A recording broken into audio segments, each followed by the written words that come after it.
Sacramento Sheriff's deputies say 4 members of the Hells Angels Motorcycle Club are in custody for attempted murder. Deputies say the suspect shot a man in the stomach while he was riding a motorcycle on Fair Oaks Boulevard near Laurel Oak Way. The shooting happened on July 8th. The victim survived, and detectives got a search warrant for the 4 suspects. The search warrant turned up 15 guns, about $120,000 in cash, and Hells Angels jackets and documents. All 4 suspects were arrested and booked into jail. They are scheduled to be in court tomorrow. Once feared and revered across the outlaw motorcycle world, the Sonoma Hells Angels Charter cast an enormous shadow of intimidation and power. Renowned for its ruthless tactics and vicious criminal enterprises, this charter maintained its dominance through a reign of violence and fear that no rival dared challenge. Led by formidable figures like Raymond Foakes, aka Ray Foakes, and John Nelson, aka John, the Sonoma Charter thrived on loyalty and brotherhood in a hostile underworld.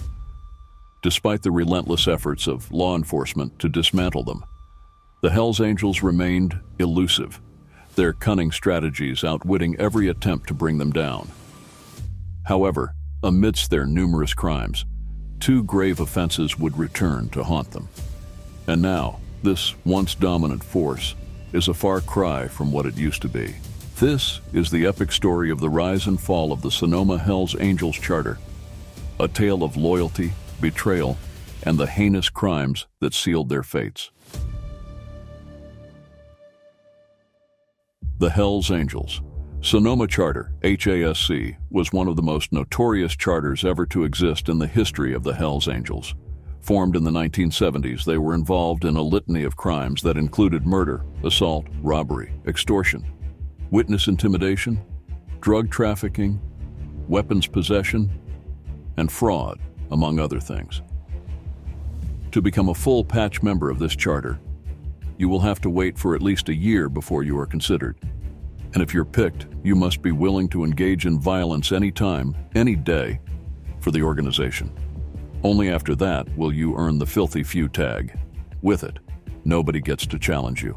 The Charter ruled their territory with an iron fist, wielding both violence and the threat of it to keep other motorcycle clubs in check. Any club aspiring to wear an MC patch in this territory had to seek HASC's approval first.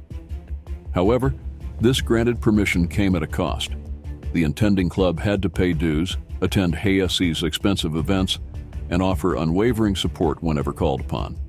Failure to comply led to severe repercussions.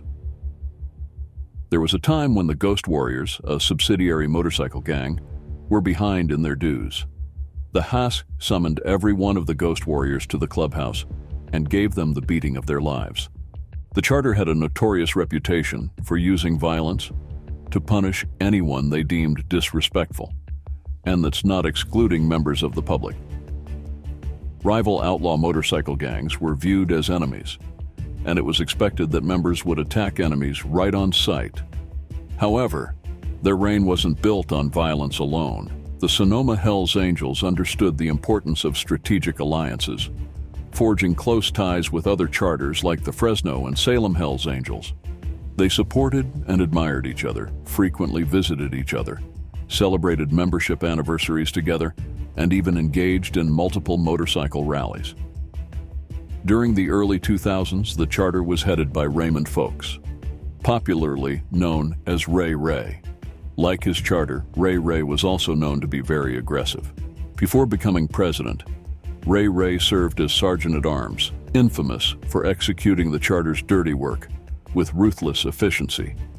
He was incredibly skilled and had an imposing build, making him a formidable fighter no one dared to mess with. He gained a lot of popularity for doing some acrobatics that led to the infamous Laughlin event, a riot between the charter and the rival outlaw MC, the Mongols. The event brought him lots of fame and respect, but also served as the very beginning of the downfall of the Sonoma Charter. The Laughlin River Run is an annual motorcycle rally held in Laughlin, Nevada. The 20th edition was set to occur from April 25th to April 28th in 2002. This event attracted over 60,000 attendees, including members of the Hells Angels Motorcycle Club and the Mongols, setting the stage for a night that would become infamous in motorcycle club history. Over the years, there have been various theories about what exactly started the riot. One is that at a stand at the rally, a Hells Angels supporter gear was accosted by members of the Mongols MC. Other theories state that the riot was sparked when Hells Angels MC member Christian Tate was found dead while riding back home to San Diego, California. His body was discovered by the California Highway Patrol with a bullet wound in the back and his driver's license eerily placed on his Harley-Davidson seat. But regardless of the true motive, the resulting violence was staggering. It all started with minor arguments and assaults, but as the night progressed, it became clear that a battle was brewing. Before daybreak the following day, at exactly 2:16 a.m., 35 HASC members left their lodge, the Flamingo Hotel, and headed to the Harrah's Casino, the hotel that the Mongols were in. They carried guns, knives, hammers, and wrenches in their hands and clothing. As they entered the bar area, about 40 Mongols were already waiting for them. Harrah's Casino, heavily surveilled by security cameras, captured the unfolding events that would later become crucial evidence. The two groups exchanged words, with a Mongol questioning who led the Hells Angels. The response was quick, and the violence started when Ray delivered a running fly kick to a Mongol. This immediately led to a massive brawl on the casino gaming floor. Then suddenly, shots were fired.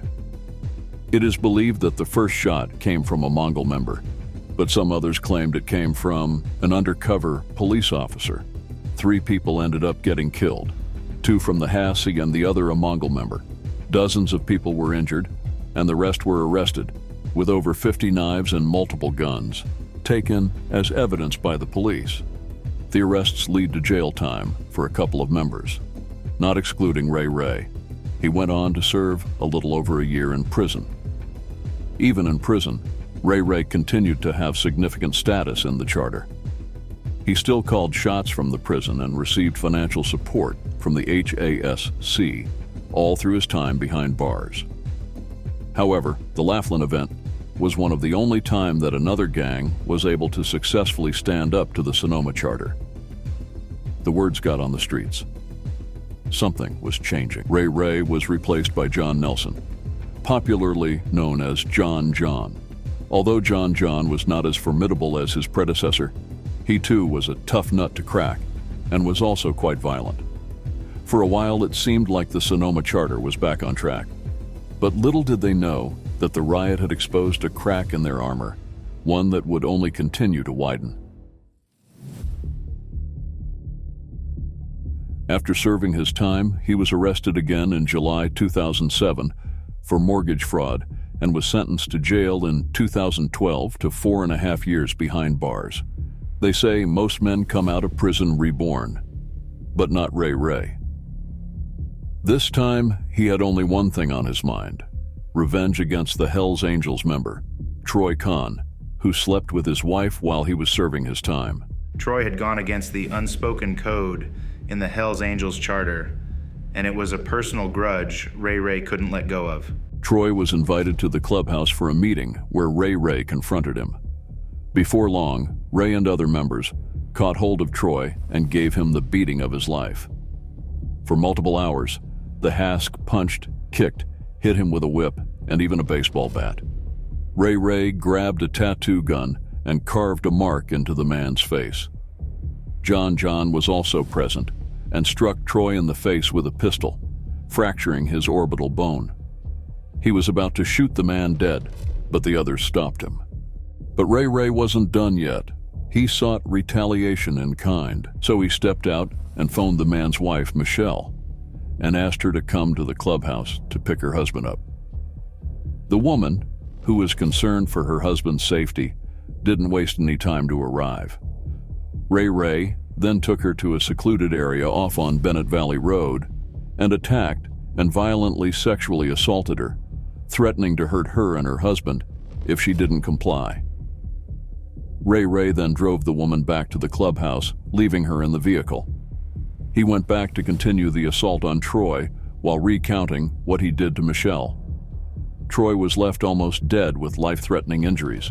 He suffered facial fractures, including those affecting the orbital walls of his left eye, and needed plastic surgery to remove the tattoo. When they later got together, Troy encouraged Michelle to report to law enforcement, which is usually forbidden to Hells Angels members. But desperate situations require desperate actions. Michelle followed through with Troy's advice, leading to Raymond's subsequent arrest. Approximately a year later, Michelle was on a freeway and ran into Hells Angels Sonoma County member Brian Burke.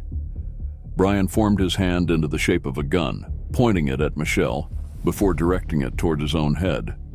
Michelle interpreted this as a threat against her life for reporting the sexual assault to the police. Among all the brutal acts committed by the HSC under John, none compare to the murder of their own member, Joel Silva. Joel Silva was the sergeant-at-arms and had spent 5 years in the HASC before his death. He was notorious for his robust build and impressive fighting skills, which made him quite difficult to challenge. He also had several connections with non-Hells Angels in Sonoma County. However, despite his strengths, he was a real pain in the ass. He was known for creating problems, then solutions for the crew due to his drug use, erratic behavior, bullying, and even going as far as attacking civilians. Joel's behavior reached its height during the June 2014 Laconia Motorcycle Week in Laconia, New Hampshire. During the event, Joel binged on meth and was up for days, tearing the clubhouse apart, bullying prospects, and just constituting nuisance for many of the Hells Angels members present. At one point, a conflict arose between Joel and Boston Charter member Sweeney, who was the right-hand man to Boston Charter President Christopher Ranieri. And Joel threatened to kill Sweeney. This greatly annoyed Chris. However, it wasn't only Chris who wanted Joel gone. John also had issues with Joel when he perceived that Joel was challenging his status as the president. So Chris, John, and Brian Wendt, the president of the Fresno Charter, met to discuss. They couldn't let this slide. They had to do something to silence Joel before matters got out of hand. Now the three slighted presidents are all in, but that doesn't change the fact that taking care of Joel would be very hard. Considering the amount of influence Joel had, they couldn't just expel him. It was better if Joel just disappeared forever. Joel Silva started to hear rumors about an action planned against him, and he knew he was in trouble. Knowing the kind of methods the groups use to eliminate people, Joel was terrified. He did all he could, tell his friends and family about it. But it was a lost cause because the plan was already in motion. They were going to involve Russell Ott. Russell was a founding member of the HASC and its president for 15 years before Ray. He remained an influential member and was particularly close to Joel. So John had instructed Russell Ott to inform Silva that the president of Fresno, Brian Wendt, was requesting a one-on-one duel to fix their issues. A friendly fight was definitely better than being killed. It seemed like a fair deal to Joel, so he agreed to go with Russell. On July 15, 2014, around 4:30 p.m., they arrived in the Fresno area, and Joel made his last call to Brian Wendt at 4:36 p.m. They met inside the clubhouse. Brian Wendt told Joel he had some marijuana for him to sell, and that it was hidden beneath the Fresno clubhouse stage, and asked Joel to help bring it out. Unknowingly, this was his final moment. Joel bent down to look for the supposed weed, and Wendt shot him in the back of the head. Merle Hefferman, a protege to Brian, was in charge of disposing Joel's body. He tried to persuade the owner of a local crematorium, but that wasn't successful. He had no choice but to do it forcefully. On the morning of July 16, 2014, a hatchback car pulled up to the doors of the crematorium and the body was dumped inside the fire. The owner of the crematorium tried to confront them, but backed off when one of the men lifted his shirt to display a firearm in his waistband. Since the body was already burning hot, the worker at the crematorium could not obtain any identity from the body.